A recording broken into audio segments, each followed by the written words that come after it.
Greetings from Finland. What to believe in when your body and mind has shattered?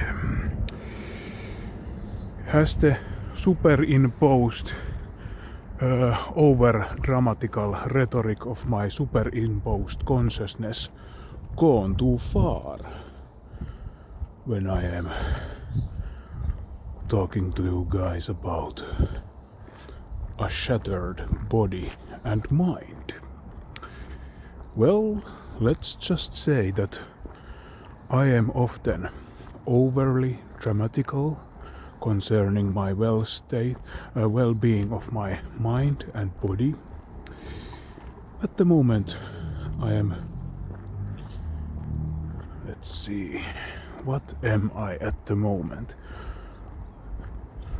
It is hard to engage in a conversation with people all around the globe when the center of attention is myself personally and my never-ending agony,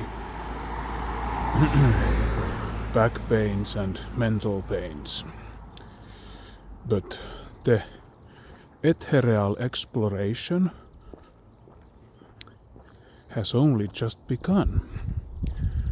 I am near. I'm closing in on the greatest secrets of our I wish I could show you guys the sanctity of nature, but at the moment I am incapacitated by the limits of our technology. And my knees are very wary of carrying my colossal body around. But yes, there is much to be said about opening a dialogue within oneself concerning your physical and mental health. I am how should I say it when I'm always turning the rhetoric to the most dramatical aspects. And that is something I should pay more attention to. When you probably aren't as bad off as I always am observing myself to be, because of the distorted point of view that I have taught myself. This world is beautiful. And as long as I have two legs, how would you say it? Are they legs or are they feet? What is carrying me? Or is it the whole? The disproportionate entity of our existence and the words that I use to complain. That is no way to open a dialogue or a reasonable discussion about existence. But I have taught myself these words, and when I gaze upon my well-being, it becomes apparent, crystal clear, transparently clear. If you have watched Disney's Planet, you will take a note of how cosmically comical this existence is.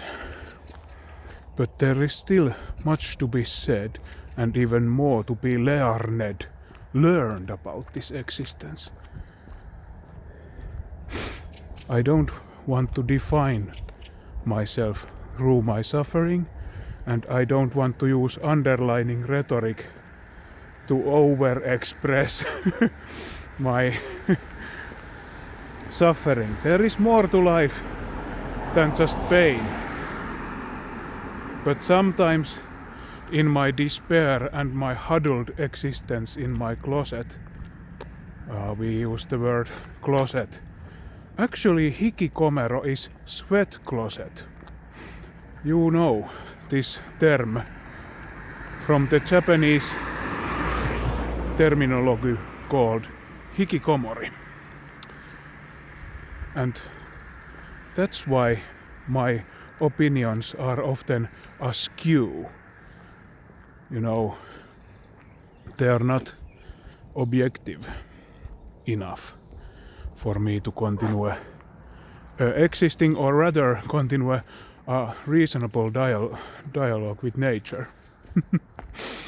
But the suffering is something of not a foothold, but like a necessary step you need to take to observe yourself from the outside and seize the existential function of oneself.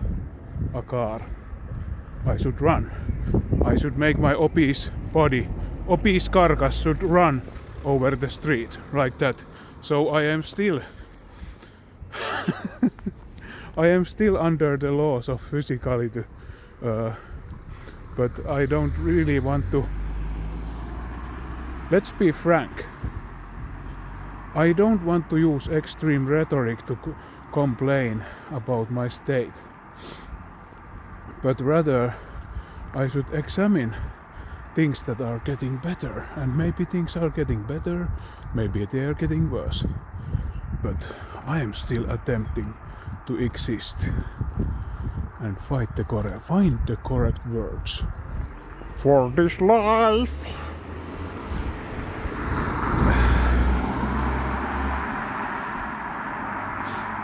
Funnily enough, I already thought of myself as being so tired, but now here I am once again taking a walk, and my legs are feeling extra light this morning with all the birds chirping away. So I'm not so sure if I should believe what my mind keeps telling me about my state of affairs, or my physical well-being, or lack thereof. So maybe we should explore this thing further, you and me. We will probably have to take a deep dive into the ethereal exploration of our subliminal consciousness conjugation hikikomori reality. Just putting words together, random words, you can possibly notice that is my play here. So yes, let's take a walk on the wild side, buy some Mexican what was the food called, with rice and beans, something like that. I'm going to go and eat now. Let us continue exploring our consciousness. Thanks for watching, and bye bye.